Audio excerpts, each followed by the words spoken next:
Morning, কেমন আছো তোমরা সবাই? আশা করি তোমরা সবাই খুব ভালো আছো, আমরাও খুব ভালো আছি। তো সকাল সকাল জল গরম বসিয়ে দিয়েছি এবং কিছু ড্রাই ফ্রুট ভেজাচ্ছি। তোমরা এবার ভাববে একটা একটা করে কেন? আমার ছেলে একদম খেতে চায় না, খুব জ্বালায়, তাই ওই একটা একটা করে কোনো রকম ভিজিয়ে দিয়ে ওকে খাওয়াই।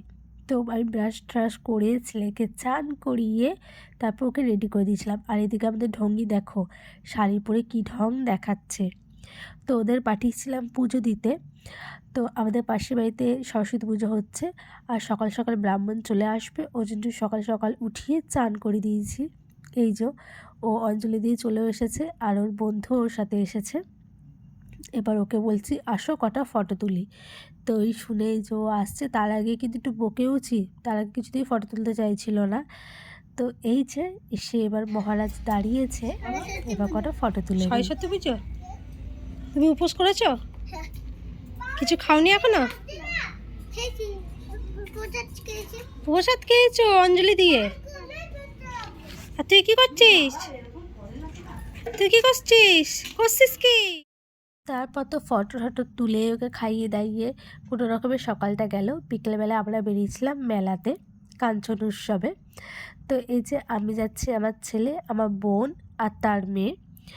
তো ওরাও এর আগে যায়নি, মানে এবছর ওদের এই প্রথম। তো আমাকে অনেকবার ধরে বলছিল যে চল। তো ভাবলাম ঠিক আছে যাই, কিছুক্ষণ ঘুরে আসি।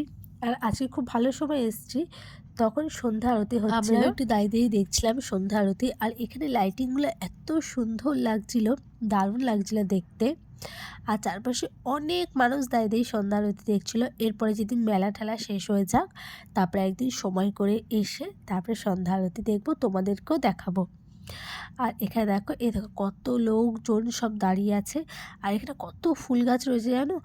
দিনের বেলায় এলে তো ভালো মতো দেখাতে পারতাম, রাতের বেলা তো ঠিক মতো দেখাতে পারছি না। তো তারপর সন্ধ্যা আরতি দেখে এই দেখো এদের দুজনের খেলা দেখো।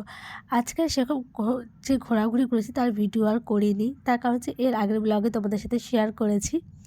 আর এরা খুব এনজয় করছিল, এত দৌড়াদৌড়ি হুড়াহুড়ি করছিল না, দারুণ লাগছিলো দেখতে। আর এদের দুজন তো সেরকম খেলাধুলা করতে পারে না বাইরে, তো এখন একটু মাঠ পেয়ে আর কে ওদের ধরে রাখে।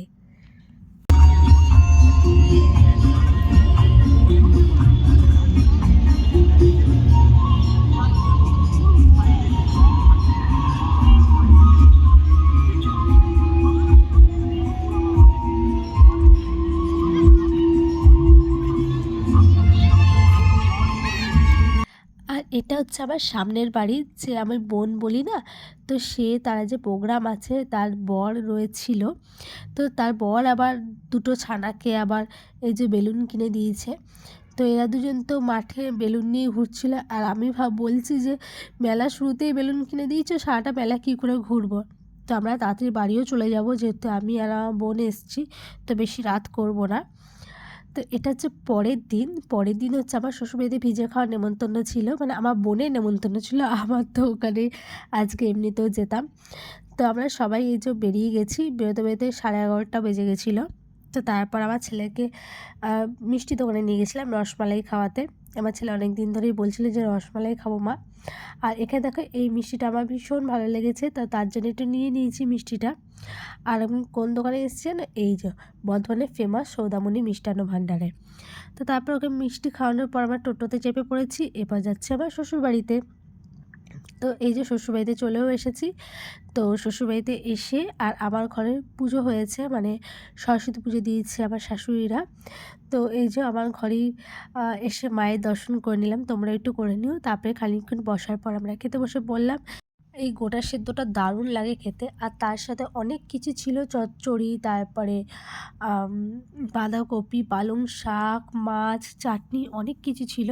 আর সবচেয়ে মেন যে অ্যাট্রাকশানটা ছিল সেটা হচ্ছে এই যে এই গোটা সেদ্ধটা। তো ব্লগটা কেমন লাগলো অবশ্যই জানিও। ব্লগটা যদি ভালো লেগে থাকে প্লিজ এটা লাইক করে দিও, কমেন্ট করো, চ্যানেলটা সাবস্ক্রাইব করে নিও। আর ফেসবুক থেকে দেখলে অবশ্যই চ্যানেলটা ফলো করে দিও। দেখা হবে অন্য একটা ব্লগে, ততদিন খুব ভালো থেকো, টাটা।